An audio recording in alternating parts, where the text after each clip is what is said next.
नमस्कार दोस्तों, मेरा नाम है आशुतोष मांडके और आप देखना शुरू कर चुके हैं डायनामिक इम्पल्शन। आज के इस वीडियो में हम बात करेंगे 19 जून 2024 के करंट अफेयर्स की। और अब जब आपने वीडियो के थंबनेल पर क्लिक करते हुए वीडियो देखने की शुरुआत कर ही दी है तो अंत तक जुड़े रहिएगा, क्योंकि आप सभी लोग जानते हैं कि ज्ञान को कभी भी अधूरा नहीं छोड़ना चाहिए। आप सभी को जानकारी है करंट अफेयर्स कितने इंपॉर्टेंट हैं आपके कॉम्पिटिटिव एग्जाम्स के लिए, इसलिए अंत तक जुड़े रहिए। शुरू करते हैं हम वीडियो को आज की पहली जानकारी के साथ। चलिए जी, देखते हैं पहली जानकारी को। इजरायली नौसेना को संयुक्त राज्य अमेरिका के एक शिपयार्ड से 2 नए लैंडिंग क्राफ्ट में से दूसरा प्राप्त हुआ है।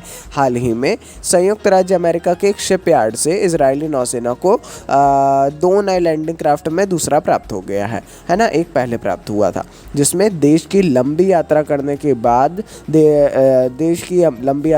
बाद जहाज जो है हाइफा नौसेना बेस पर खड़ा था। INS नहशोन जो है, इसके बाद अमेरिका निर्मित INS कौमी में युट नौसेना का दूसरा लैंडिंग क्राफ्ट था, जो पिछले साल अक्टूबर की शुरुआत में प्राप्त हुआ था। उतना इम्पोर्टेंट क्वेश्चन नहीं है ज़ाहिर तौर पर, आप समझ गए होंगे, हाँ, लेकिन फिर भी पढ़ लेंगे तो अच्छा ही होगा। ठीक है जी, आगे बढ़ते हैं, देखते हैं अगली जानकारी।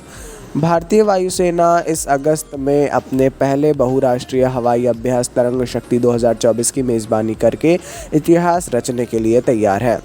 यह अभ्यास 2 चरणों में आयोजित किया जाना है। प्रारंभिक चरण दक्षिणी भारत में अगस्त के पहले 2 हफ्तों में शुरू होगा। इसके बाद अगस्त के अंत से सितंबर के मध्य तक पश्चिमी क्षेत्र में दूसरा चरण होगा। जाहिर तौर पर काफ़ी ज़रूरी ये जानकारी है। तरंग शक्ति 2024, नाम याद रखिए। कौन कौन से राष्ट्र आएंगे अभी तो पूरी जानकारी इसकी आएगी, है ना।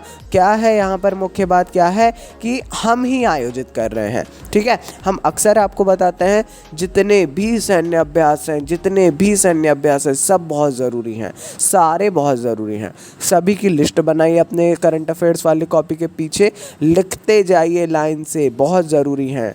आगे बढ़ते हैं।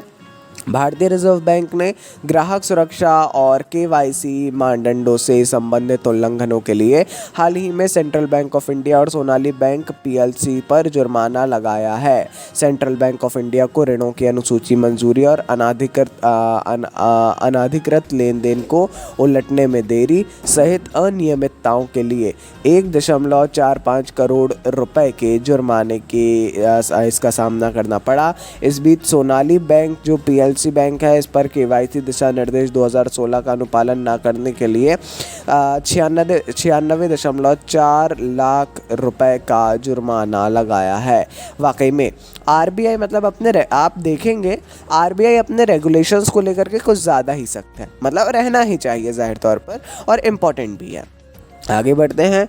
चीनी वैज्ञानिकों ने अपने सौर अन्वेषण उपग्रह चीनी H अल्फा सोलर एक्सप्लोरर को इसके उपयोग के माध्यम से सौर अनुसंधान में एक महत्वपूर्ण सफलता हासिल की है, जिससे सौर वायुमंडलीय घूर्णन में एक नए पैटर्न की खोज हुई है। बहुत ज़्यादा ज़रूरी है, लेकिन हमने दी है कम जानकारी। इतनी सारी जानकारी है ना इससे जुड़ी हुई और लगातार आ ही रही है, मतलब चाइना से वो आते क्या है, काफ़ी समय हो जाता है। सौर अन्वेषण उपग्रह चीनी H अल्फा सोलर एक्सप्लोरर जो है इनका, इसके उपयोग से इन्होंने नया वायुमंडलीय घूर्णन ही इसका नया पैटर्न खोजा है। बहुत ज़्यादा ज़रूरी, जैसा हमने बताया, ज़रूर पढ़िएगा इस बारे में। ठीक है, चलिए जी, देखते हैं, आगे बढ़ते हैं अपने अगली जानकारी की ओर।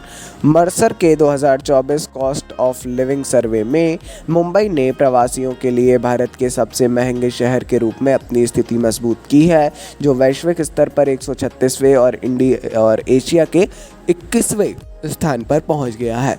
नई दिल्ली एशिया में 30वें स्थान पर है, जो भारतीय शहरों में लागत की गतिशीलता में उल्लेखनीय बदलाव को दर्शाता है। ज़ाहिर तौर पर काफ़ी ज़रूरी, काफ़ी इंपॉर्टेंट जानकारी, पढ़ लीजिएगा थोड़ा सा इस बारे में।